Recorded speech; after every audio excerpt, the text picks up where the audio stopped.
everybody. Welcome to Vibrant Life, episode 4. I'm Jessica Parker. I'm a holistic health coach and a fitness instructor. I have a master's in health psychology, which means I love to nerd out on all things health. So today we're going to chat about cholesterol and why it is not actually evil. I know that that's pretty much what most people think because of what we've been taught for so long. However, it's actually very good and needed, and you will notice if your cholesterol is too low. Our liver actually kicks in and produces more of it if we're too low, which tells me that, it might be important if our body actually does that on its own. So just a few highlights. Cholesterol is essential for vitamin D production, which is a hormone. It's essential for sex hormones, for bile production. It's for the brain and central nervous system. Kind of important. Vital for proper neurological function. It helps with memory and the uptake of hormones in the brain, like our feel-good chemical serotonin. A lot of people might understand that connection between low serotonin and then the experience of depression. Very important. So here's what's been going on with cholesterol in the medical world. According to Chris Kresser, who is actually a holistic practitioner, he's one of my favorites. You might hear me talk about him a lot and reference him a lot. I've learned a lot from him.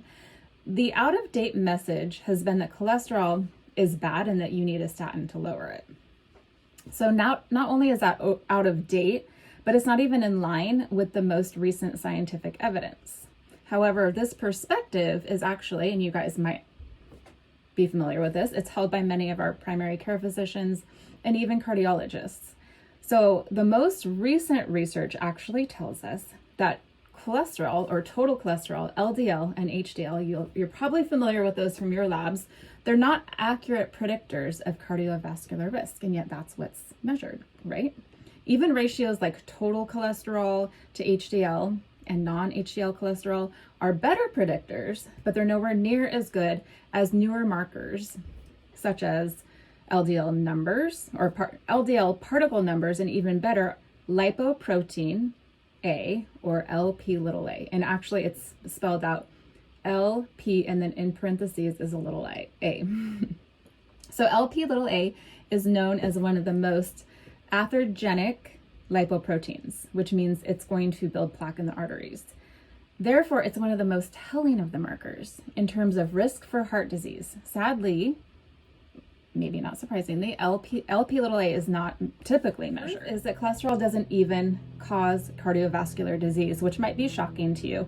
In fact, most people who suffer from heart attacks have low cholesterol, and I will be linking all this information so you can check into it yourself. So let me repeat that. Most people who suffer from heart attacks have low cholesterol. Low cholesterol also raises your risk of stroke. Some things you actually need to take into consideration when it comes to cardiovascular disease, but these aren't often considered, are family history, inflammatory markers like C-reactive protein, you'll see it on your labs as CRP, or maybe you won't see it on your labs, fasting insulin, fasting glucose, fasting leptin, and post-meal blood sugar levels.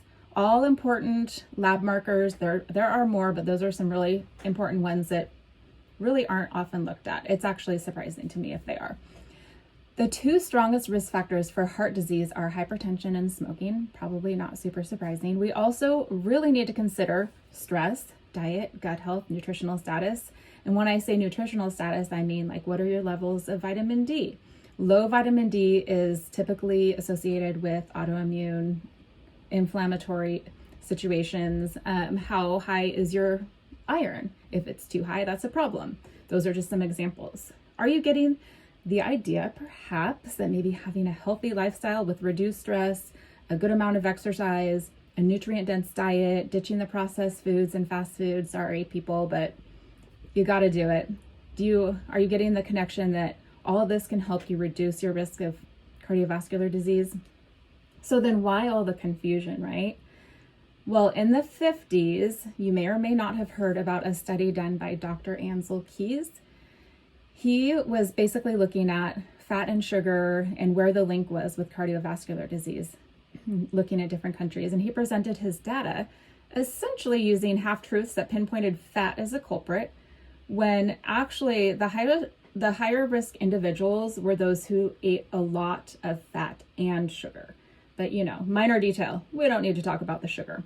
And that's when like the demonization of fat began. And here comes the low fat craze. That's when it all started, right? So we were fighting fat pretty hard with the whole low fat, low cholesterol take on nutrition. And the interesting and sad thing is that as we did this, we developed an epidemic of diabetes and obesity. And Dr. Jason Fung talks about this. He's another one that I would highly recommend looking into. So let's chat about statins for a second, because that is the drug that's primarily prescribed for cholesterol. This actually inhibits the production of cholesterol. So let's just revisit for a second why cholesterol is important. It's essential for vitamin D production, sex hormone production, bile, the brain and the central nervous system, vital for proper neurological function, and helps with memory and the uptake of hormones in the brain like serotonin. Very, very, very important things for optimal health and well-being. So what I have personally experienced in the health coaching world are clients who come in like, oh my gosh, my testosterone is tanked, so I'm taking testosterone and I'm depressed, and so I'm on an antidepressant, and come to find out they've been put on a statin, and a lot of times their cholesterol wasn't really actually high.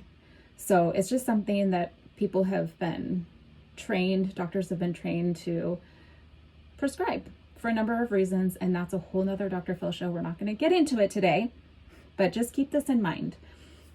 Bottom line here is to do your own research. So important. And I know that that can be really complicated and confusing. So let me just share a couple of tips. One is use a different browser than Google. And I'm not going to get deep into this, but the truth is that a lot of our information is manipulated because of the pharmaceutical industry, which is very, very, very like dominant in terms of our information. And, obviously money is involved. So I use DuckDuckGo. There are others out there. Talk to some friends, talk to some people, and see what else is out there and what you might use. If you're using just, Google or something like that, what you will experience is that you type in something to search. And especially if it's like a holistic health perspective, it will be way, way, way, way, like pages down on your search. You'll probably never see it. And sometimes it's just not even included. So I use a browser that does not censor information and pick and choose. Some things to put into your search are the words research. Like if I'm really wanting to find studies and not just articles, I mean, you can go to articles and then go down and look at their linked studies. But you can also just, if I type in research, then studies will pop up. So, I might say like cholesterol and heart disease connection, and then put the word research in there. So studies will pop up. Others that I like to use are functional medicine or holistic medicine. So then I'm not just going to get things that are mainstream. I'm going to get perspectives that are root cause, that are going to talk about nutrition and lifestyle and all the things, instead of just what medication should you be on. And let me just say right now, I'm not anti-medication. There is a time and place. What I don't like is the extreme that we're on these days, which is medication for everything, without question. That lifestyle piece, don't worry about it. Or they might mention it, but then there's the medication. So I like to really, really, really take great efforts toward changing our health for the better using lifestyle approach. That's the end of this today. I'm going to try and keep it short. I know, again, that is a big topic, and you might have questions. Feel free to reach out. I will be talking about this more because I do think it is so, so, so, so important. And I want to thank you. If you are interested in connecting with me, you can find me on my website at healthwithjess.com. And that's health, Health. Sometimes people think it's help, but it's Health with Jess. You can email me at jess@healthwithjess.com, or you can find me on Facebook, Health with Jess, or Instagram, it's Health with Jessica. Thank you so much for spending some time with me today, and you guys have a good weekend. It's Friday.